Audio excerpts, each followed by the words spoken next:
favor. Então tá bom. Obrigado, Muriele. Eduardo Souza, aqui é o Rodrigo Alves, da Rádio CBN Goiânia. Boa noite. Prazer falar contigo. Por mais que o jogo tenha terminado 0-0, mas foi um jogo que poderia ter saído 2, 3, 4, 6 gols pelo volume de ambas as equipes.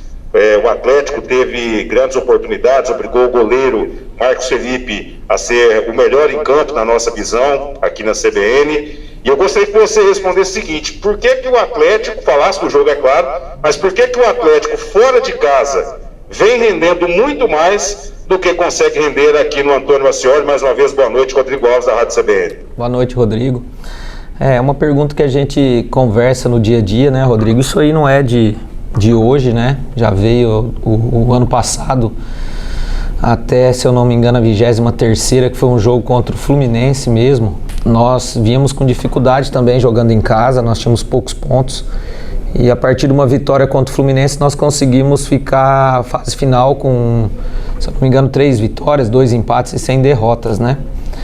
Claro que a gente sabe que quando você joga em casa, o adversário ele vem mais fechado, mesmo que ele tenha uma qualidade técnica boa, como é o caso do Atlético Paranaense, trazendo para o último jogo. E fora de casa, às vezes ele se expõe, né? Hoje o Atlético jogou de igual para igual com o Fluminense no Maracanã, como você falou, em muitos momentos até melhor, principalmente no primeiro tempo e, no meu ver, dos 15, 18 minutos do segundo até os 40, nós tivemos a chance de ganhar o jogo, né? O Fluminense foi melhor, no meu ver, nos primeiros 15, 20 minutos. Eles conseguiram levar a gente para trás, a gente não conseguiu encaixar a marcação, principalmente pelo lado direito. E eles conseguiram ter um volume de jogo grande, mas sem muitas finalizações, né? Na fase final do jogo, como nós estávamos bem no jogo, nós corremos riscos, mesmo fora de casa, e eles tiveram 2 chances em 2 transições depois dos 45, até parecia que nós estávamos jogando dentro do Ascioli precisando da vitória. Mas isso aí é o ímpeto, né? É a característica do nosso time, de um time muita intensidade, jovem, que quer a vitória, independente de onde joga. E a gente acabou descuidando, mas de uma maneira geral, assim, nós queríamos a vitória. Mas a gente fica contente pelo desempenho na maior parte do jogo dentro do Maracanã contra o Fluminense, que é um jogo, que é um adversário que está próximo da gente. Um outro ponto importante, não foi a sua pergunta, mas vale ressaltar, que esses 5 jogos, né, Fortaleza até o Atlético Mineiro, foi o pior momento nosso dentro do brasileiro, onde no primeiro turno nós conseguimos fazer 4 pontos e hoje nós conseguimos fazer os mesmos 4. E que eu falei para eles, a gente precisa passar esses 2 jogos, né? Claro, pensar no Bragantino primeiro, com pelo menos mais, se conseguíssemos 3 pontos, porque aí depois a tabela ela começa a abrir para nós, mesmo sabendo que o brasileiro é um campeonato muito equilibrado. Arthur? Professor Eduardo Souza, Arthur Magalhães, Rádio Bandeirantes, Feras do Esporte.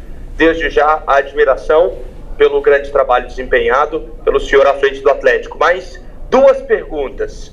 A primeira, por que geralmente o Zé Roberto é sempre um dos escolhidos para sair durante o jogo? E a segunda, ele quando saiu balançou a cabeça.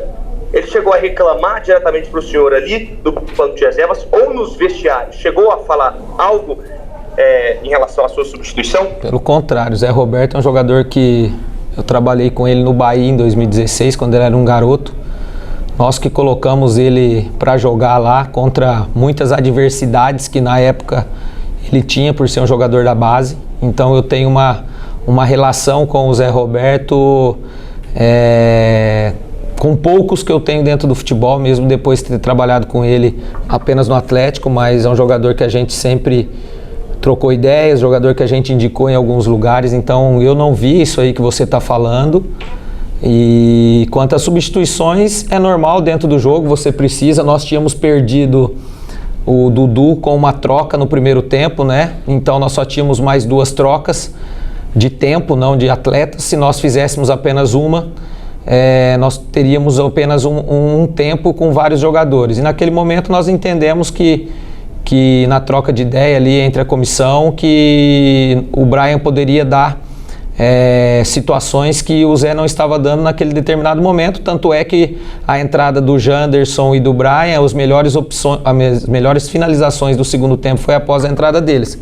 Mas o Zé é um jogador muito importante e não vi dessa maneira nem em vestiário. Ele sabe que que o comando é nosso e ele está bem tranquilo em relação a isso. Natália Freitas. Eduardo, boa noite. Natália Freitas aqui do Sistema Sagres de Comunicação. Eduardo, queria te perguntar se na sua visão, Zé Roberto e Brian Montenegro podem jogar juntos.